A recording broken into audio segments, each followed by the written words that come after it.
Hello and welcome to ResearchPod. Thank you for listening and joining us today.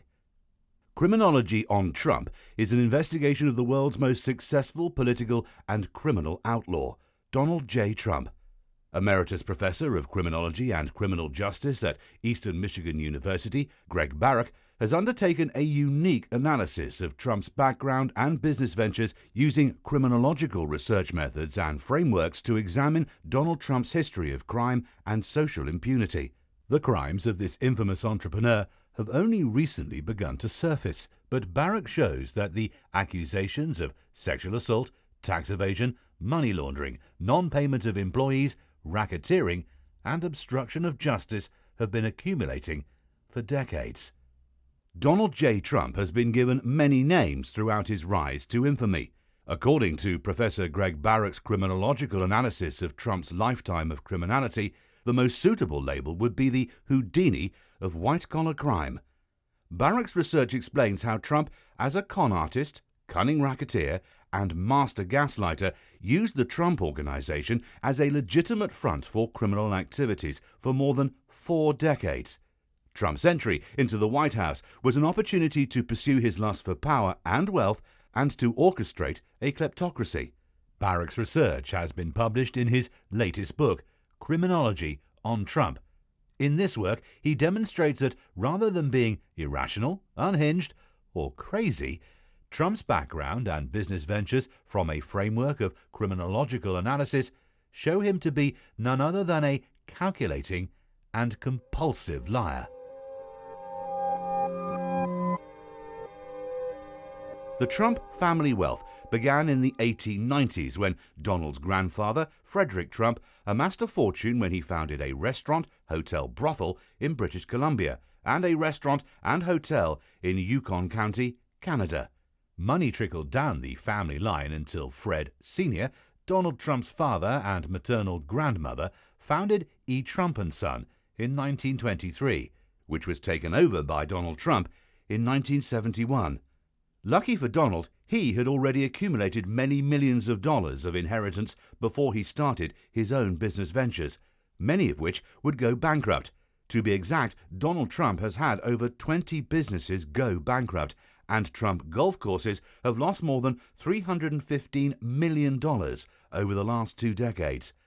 To illuminate Trump's failure to create structurally sound and profitable businesses, Barak says that even before Trump's father died, conventional banking or lending institutions had stopped doing business with Donald, and that Trump had become dependent on the underground economy, money laundering, and syndicated criminals for raising venture capital.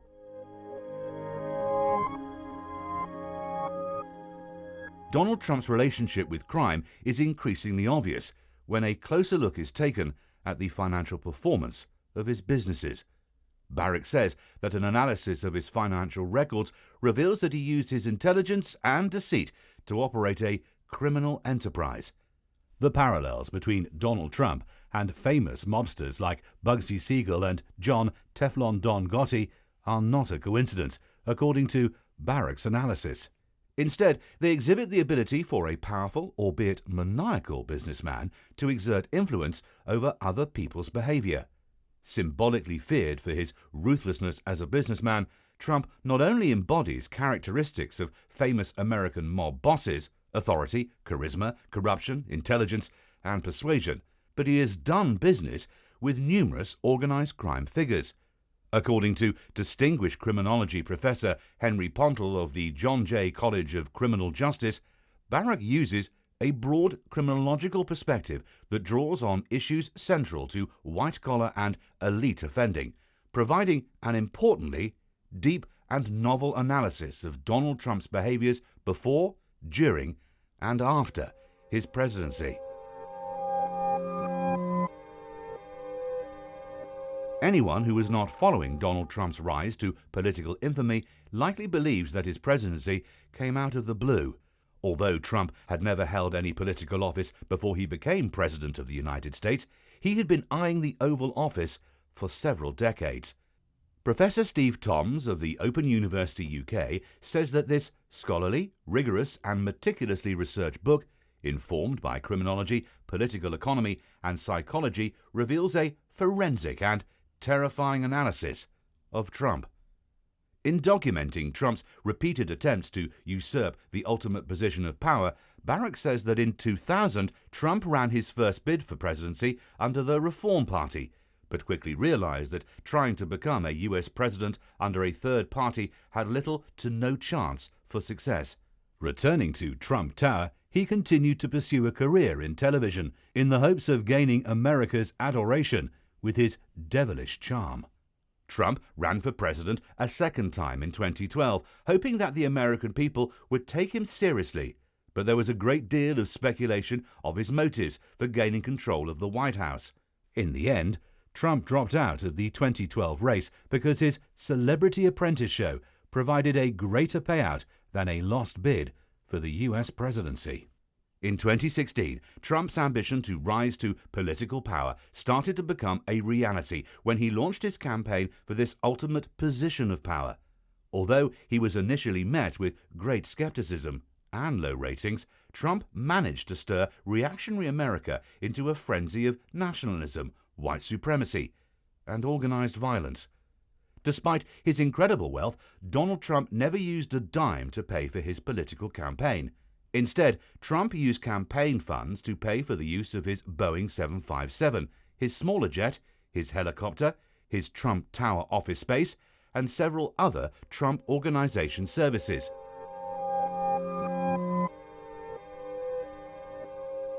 White-collar crime and governmental corruption reached new heights during Trump's 4 years as U.S. president. Shady business deals with Ukraine, China, and Russia, hundreds of millions of dollars speculated to be held in offshore accounts, trillion-dollar tax cuts to the wealthy, and racketeering scams were all used to benefit Trump himself, those in his cabinet, and the ultra-wealthy billionaires of the U.S., while continuing to fool Trump's Republican supporters into believing that they benefit from his schemes as well. Barak's analysis expertly uncovers the depth of political corruption during Donald Trump's 4 years in office. This astute analysis shows that Trump pardoned significantly less prisoned offenders during his presidency in comparison to the last 5 presidents before him.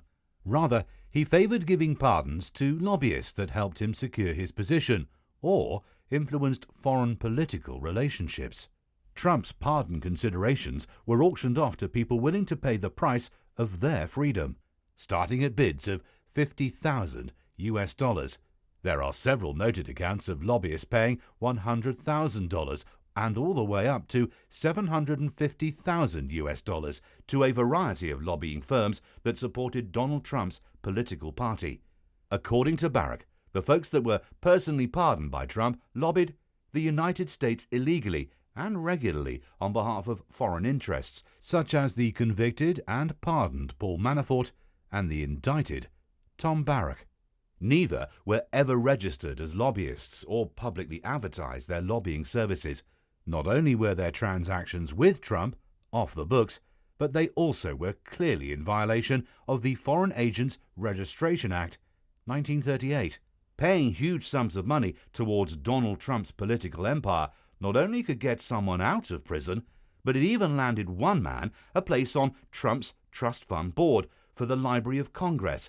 He was only one of many of Trump's lobbyists to land a government position.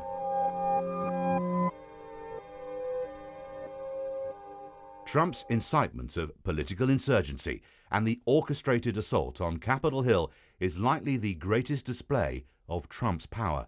In his attempt to stop the certification of Joe Biden as the 46th President of the United States, masses of Trump supporters and allies stormed the Capitol building with weapons and firearms. While the rest of the world watched on live television, many believed that this would be the final straw and an opportunity to end Trump's political career once and for all. Alas, the Republican-held Congress once again denied, downplayed, and excused the behaviors of the ex-commander-in-chief, and Trump so far has slithered away with complete amnesty. Criminology on Trump delivers a razor-sharp criminological analysis of the dark and illegal activities that Donald Trump pursued to obtain social and political power in the United States.